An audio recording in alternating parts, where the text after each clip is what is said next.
स्वतः असीम सरोदे आपल्या बरोबर जोडले गेलेले आहेत। असीमजी, आज प्रशांत कोरटकरचा जामीन नाकारलेला आहे, काय युक्तिवाद झालाय?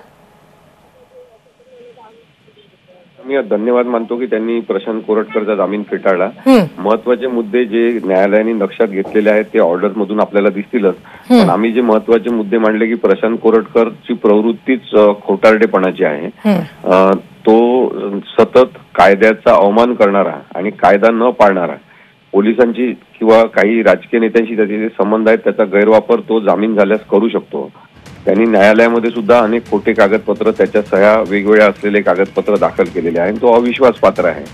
मोबाईलचा डेटा इरेज करण्यापासून तर पोलीस प्रोटेक्शन त्याच्या घराला असताना पळून जाण्यापर्यंत जो काही करू शकतो, त्या प्रशांत कोरटकरवर आणखी सुद्धा 2 FIR प्रलंबित आहेत, जे आता कोल्हापूर पोलिसांकडेच वर्ग करण्यात आले। त्यामुळे जामीन फेटाळावा असं आम्ही म्हटलं होतं आणि त्यानुसार कोरटकरचा जामीन न्यायालयाने फेटाळलेला आहे।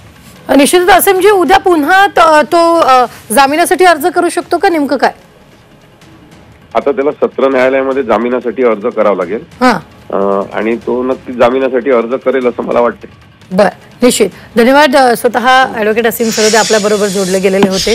सावंतांचे ते वकील आहेत आणि ही मोठी बातमी, प्रशांत कोरटकर न्यायालयीन कोठडीतच राहणार आहेत। कोरटकरचा मुक्काम न्यायालयीन कोठडीतच आता होणार आहे।